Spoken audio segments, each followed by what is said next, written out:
Pemirsa, PT Asuransi Jasa Indonesia atau Jasa PT Keuangan Jasindo atau OJK saat ini mengajak melakukan perusahaan transformasi jasa dalam keuangan perusahaannya. aktif Transformasi meningkatkan ini regulasi keuangan masyarakat.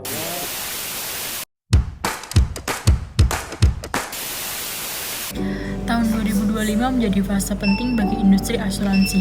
Perubahan ekonomi global, perkembangan teknologi, dan pola pikir masyarakat membuat perusahaan asuransi menghadapi tuntutan baru.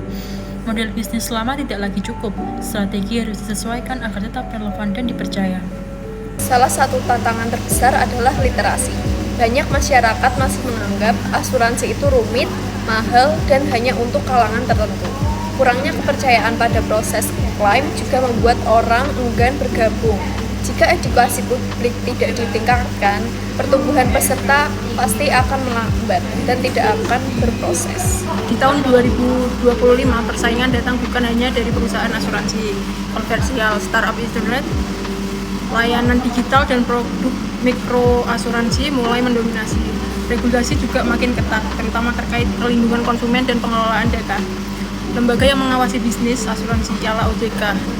Berdasarkan pasal 6 UU P2SK, OJK diberikan tanggung jawab untuk mengatur dan mengawasi berbagai sektor jasa keuangan meliputi sektor perbankan, pasar modal, termasuk instrumen derivatif keuangan dan bursa karbon. Sektor asuransian menjamin serta dana pensiun, lembaga pembiayaan, perusahaan modal ventura, lembaga keuangan mikro, dan jasa keuangan lainnya. Sektor inovasi teknologi, sektor keuangan, serta aset digital oleh kripto.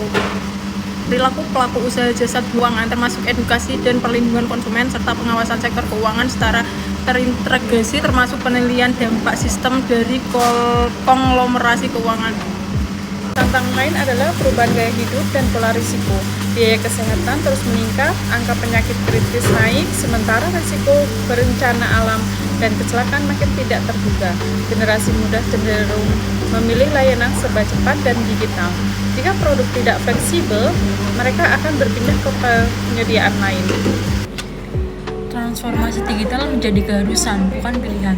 Tahun 2025 menuntut efisiensi melalui teknologi, mulai dari pemasaran digital, chatbot klaim, otomatisasi underwriting, hingga integrasi big data. Tetapi masalah baru muncul, seperti keamanan data dan kesiapan SDM internal. Kualitas sumber daya manusia juga menjadi sorotan. Agen tidak hanya perlu menjual, tetapi juga memahami produk digital, konsultasi berbasis kebutuhan, dan cara berkomunikasi yang modern. Perusahaan yang tidak berinvestasi pada pelatihan akan kalah bersaing nantinya. Kondisi ekonomi yang fluktuatif membuat perusahaan asuransi perlu menjaga kestabilan modal, klaim besar, tekanan inflasi, dan perubahan kebijakan fiskal bisa mengguncang keuangan. Diversifikasi produk dan pengelolaan risiko menjadi kunci keberlanjutan. Walaupun penuh tantangan, tahun 2025 juga membawa peluang besar perusahaan yang berani berinovasi, memperkuat kepercayaan publik, dan membangun layanan digital yang humanis akan mampu bertahan dan berkembang. Bukan hanya menjual polis, tapi memberi perlindungan dengan pendekatan yang lebih adaptif, transparan, dan berkelanjutan.